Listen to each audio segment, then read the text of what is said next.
The idea was to do a story that was a kind of culmination of 5 years of the show, and to try to make an event of it, which became the movie. I said I'd never show an alien or a spaceship before the fifth season of the show. That is an important piece of the mythology that we're going to play with now, and as we come back in season 6 of the show, you're going to see why that alien was the way he was and is, and why he is a sort of ferocious, fierce creature. So much for little green man. There was a scene written for the movie, and it had to do with Mulder's sister, who was, he believes, abducted when she was 8 years old. There was an answer given to that, a bigger and more complete answer than we'd ever gotten before. Why are you telling me this? For the sake of my own children. Once it's learned what I've told you, my life will be over. We realized it was just too much information, and so we cut it out. By putting it back into the movie, though, I think we're adding something back in that plays to the original spirit and intent of that scene, which was to give a big answer to a big question. We wanted to do something that was both frightening and big enough to justify its inclusion in the movie as a big event. I'm kind of scared of bees myself, so just being in the bee domes was a big deal for me.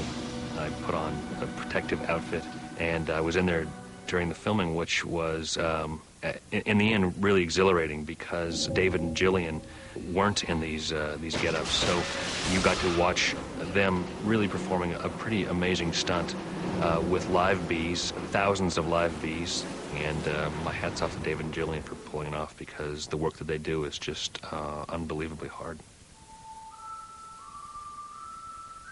There's so many challenges in an action-adventure film that involve so many special effects. You know, pretending to be in Tunisia, or pretending to be in the Antarctic, surrounded by green walls and certainly snow beneath us, but everything else that you see beyond us in the landscape and the mountains and everything is all special effects and CGI and computer everything, and it's remarkable. There was actually one scene at the end where we have to, where we're lying in the ice and the snow, and it's real ice that we've got our faces pressed against for some time while they're trying to get the shot.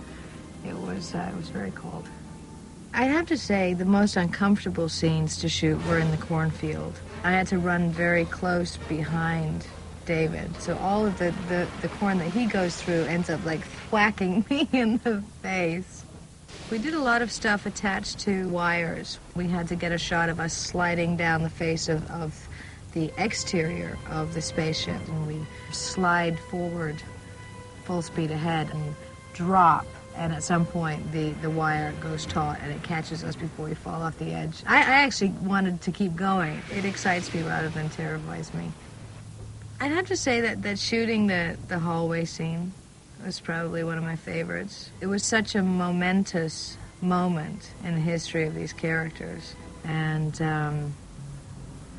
I think I enjoyed that aspect of it a great deal. The movie is pivotal to understanding the series as you go on. Along the way, we will cover a lot of the ground and explain a lot of things that the movie may not have explained perfectly, but that's part of the fun of the X-Files. Unanswered questions, questions that are answered and then the answers are taken away. We're big Indian givers on this TV series. We often say things and then learn that they're lies later on because we're dealing with so many treacherous characters. And I guess I'm a sort of treacherous character in that way too, and I'm constantly pulling the rug out from underneath the viewer. So the movie is important to the series, all important. You will gain not only a bigger appreciation for the series as it goes forward, but the series as you look back.